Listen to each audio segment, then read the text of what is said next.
Steph, good morning. Thank you. And we begin with more on that heartbreaking hit and run in London yesterday. Police say this attack on a family motivated by hate. We believe that this was an intentional act and that the victims of this horrific incident were targeted. We believe the victims were targeted because of their Islamic faith. Flowers laid at the scene of this crash where a 20-year-old driver ran down a Muslim family of 5, killing 4, a teenager, her parents, and a grandmother dead, only the 9-year-old son surviving. The driver has been arrested and charged with 4 counts of first-degree murder and 1 count of attempted murder. The mayor of London calling this a dark day, while the community continues to grieve. They're one of the, nicest person I have ever known. A really beautiful family. I often saw them on the evening walks. Last I saw them on Thursday. They were walking in the same area. This is the same area I walk daily as well. And usually we come across paths with each other and exchange greetings. In Ottawa, Prime Minister Trudeau tweeting that he spoke with the London mayor, adding they'll, quote, use every tool we have to combat Islamophobia, while Premier Ford tweeting that hate and Islamophobia have no place in Ontario. We're going to bring you back to a live look at the scene in London. Community members will be holding a vigil tonight at 7 o'clock at the London Muslim Mosque parking lot. For those that are in the area, this is in the Oxford and Warncliffe area, and thousands are expected to attend. Now, how is the city and the community coping in the wake of this tragedy? CityNews reporter Adrian Gobriel is there. He will be joining us in about 10 minutes' time. All right, let's get to COVID-19 coverage now. Patio dining, in-person, non-essential shopping, and larger outdoor gatherings. That is returning come Friday as the province enters step 1 of the reopening plan, a few days ahead of schedule. They don't believe it's going to put us at risk of a 4th wave, that the steps that we're taking now are safe and cautious. Under step 1 of the plan, which requires 60% of all adults to have at least 1 dose of a vaccine, outdoor gatherings of up to 10 people will be allowed. Patio dining will open up to a maximum of 4 people per table. Non-essential retail stores can reopen, as well as day camps and parks with some restrictions.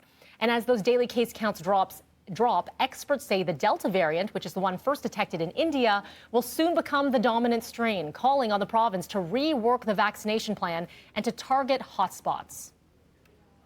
You really do need 2 doses to provide better protection against this particular variant. So you'd think you'd put those second doses in either vulnerable individuals and vulnerable communities. So hopefully there's a pivot.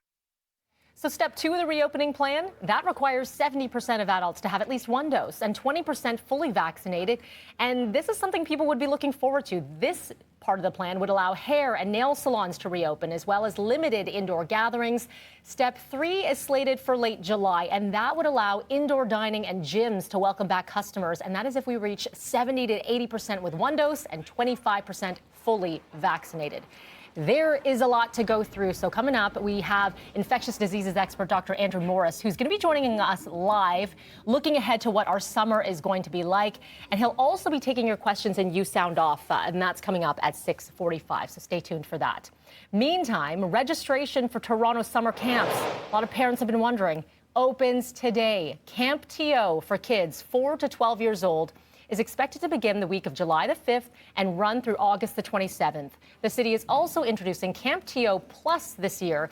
It offers specialty in-person camps in French immersion, arts, creative writing, nature, science, lots of cool stuff.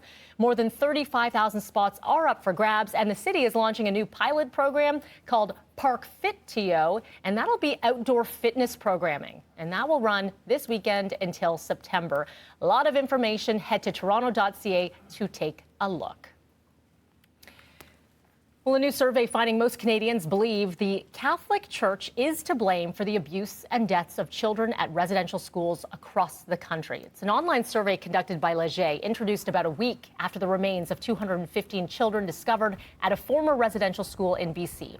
60% of respondents say the church is responsible for the tragedies at these schools.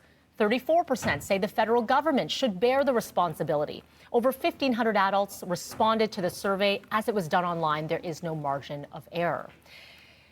Now, a story that we continue to follow here, what is left of the statue of Edgerton Ryerson is now boxed up. So let's bring you to a live look just outside Ryerson University. And you can see here, it is now covered, this area, the base of the statue of the university's namesake. Ryerson, known as the architect of Canada's residential school system, his statue pulled down over the weekend. The university says it will not be replaced and the base must be removed due to public safety concerns, and it comes as calls to the school continue to change its name. All right, we have so much more news ahead, but first, coming up next in business, new figures suggesting Canadians are pushing their credit cards to the limit to get some real estate. Borrowing prices, they are on the rise. Should people be concerned? Mike Epple, coming up.